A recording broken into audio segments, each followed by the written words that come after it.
And Warwick, a positive start to the year, and of course we had a very positive year on the JSE last year, retracing quite a bit of 2008's losses, and really resources driving the markets again yesterday.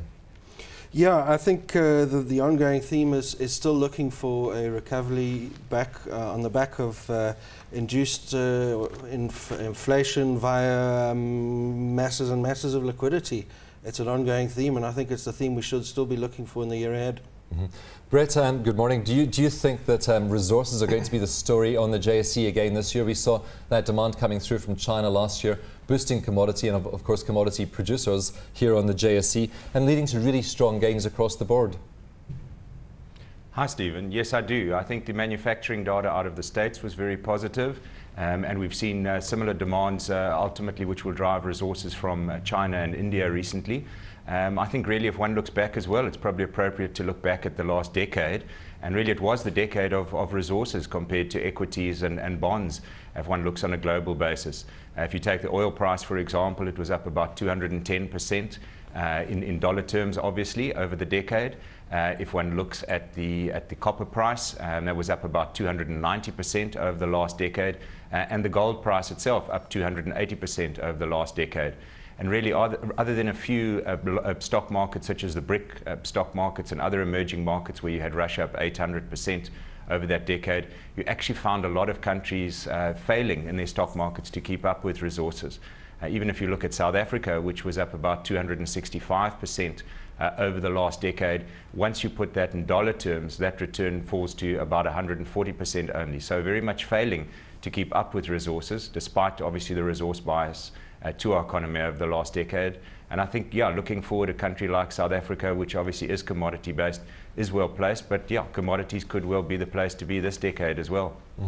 Well, Warwick, as Brett says, over the last decade, share prices not looking so good in some of the developed markets. Of course, we had the US up by 19%. That's the Dow Jones up by 19% last year. Over a 10-year though period, it's done dismally, and yet we get, I think, there's a story in the paper today, Berkshire Hathaway, 2.7% growth last year, but over the last decade it looks quite different, doesn't it? Yeah, absolutely. I think going back to the beginning of the decade, you had North American markets on a PE of something like 27.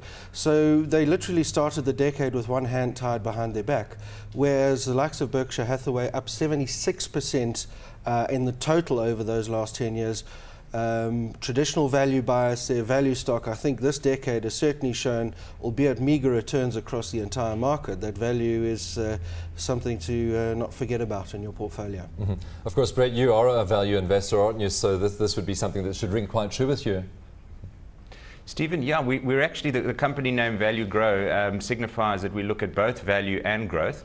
So from a value side, we would tend to analyze companies on a balance sheet basis, and on a growth side, we would look at the income statement for high growth there. So we look across the spectrum, and yes, certainly you'll find that depending at certain points in the cycle, for example, with commodities, coming back to those, at certain points in time they would be defined as value stocks, and at certain points in growth stocks, just depending of course whether the commodity prices and in South Africa's case the currency is driving them strongly upwards or downwards.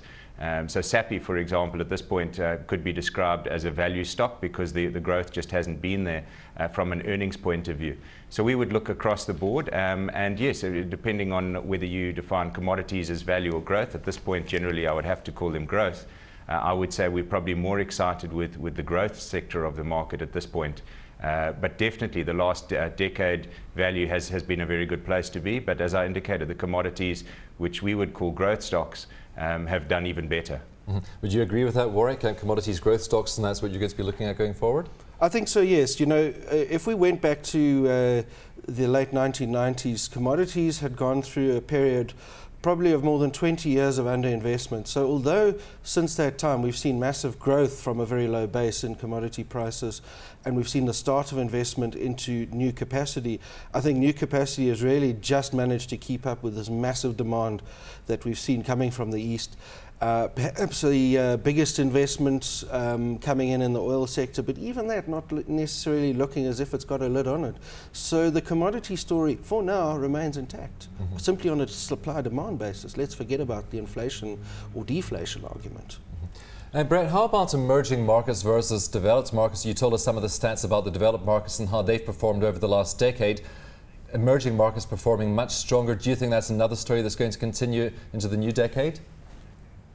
I do. I mean, I certainly think if one looks at GDP growth, for example, I think the big exception, if you look at the BRIC countries, certainly for the calendar year that's just passed, 2009, you had Russia with -7% GDP growth. But really, other than that, the BRIC countries, compared to the developed countries like the US, etc., showing much better growth. And obviously, we've got China going along at over 8% GDP growth. You've got India at approximately 5.5% GDP growth for calendar 2009, according to the Economist table forecasts.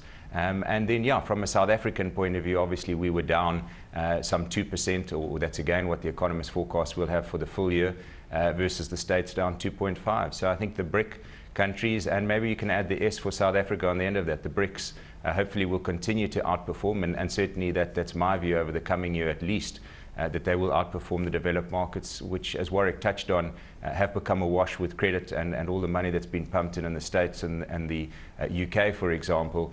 The GDP growth there is not expected to be much better than 2% at best going forward, after -2.5% plus for those two countries. And certainly for the last decade, those stock markets in the US and the UK have been dismal returns. I mean, -25% on the S&P, about -22% on the FTSE over the last 10 years. I wouldn't be rushing there yet. Mm-hmm. Do you think we should be adding the S onto BRICS, Warwick? Do you think that South Africa's growth is going to beat the global average, and we're going to continue to attract the hot money that's been coming into our market over the past year? I would say yes. I would say it's got a similar profile to the rest of the BRICS. Growing population, burgeoning demand, growing middle classes. Yes, absolutely. Mm-hmm. We're just perhaps picking up on something that's probably top of mind for lots of the retailers at the moment, and that's the retail sales over Christmas. And I know leading up to Christmas we had some pretty dismal credit data, some pretty dismal retail sales data. We don't have November's or December's yet. What are you expecting from those when they do come out? I think what I'm expecting to see, and we have seen some intimation of this from retailers reporting back on preliminarily, that people probably did not travel an awful lot this Christmas, that it tended to be a stay-at-home Christmas. No doubt some of those savings on travel and transport will have gone into some Christmas spending, so perhaps we might see a small surprise on the upside in spending. I suppose one positive of that is we see a much lower road death toll this year, so perhaps that's again more evidence, policing factors aside, that people travel less this Christmas. And do you think they spent that at the shops instead? I'm hoping that for everyone's sake that they did. Well, Brett, you're down in Cape Town, the tourist mecca of South Africa. What was your view? Did you see as many tourists as last year, and did you see as many shoppers as last year?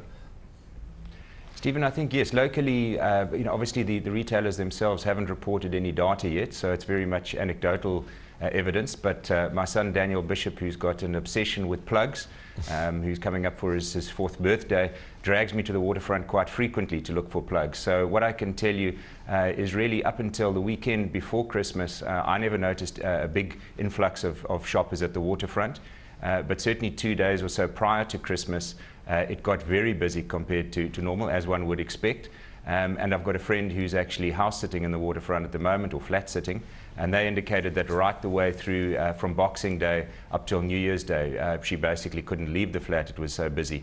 On the 1st of January, I got dragged to look for plugs again in the evening, and on the 2nd, and I can tell you things had quietened down a bit. So certainly immediately prior to Christmas up to New Year's Day, on anecdotal evidence, the waterfront definitely seemed to be a lot busier.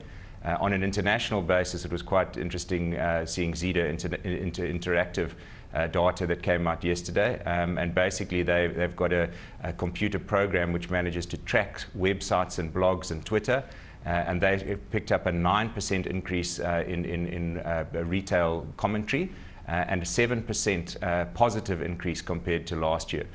With the main 5 selling items in the US being fairly obvious ones, namely the iPhone, the iPod, the Amazon Kindle, and then the Xbox and the Wii PlayStation. So those were the top 5 selling items in the States, where I think they're a little bit ahead of us in reporting factual data at this point.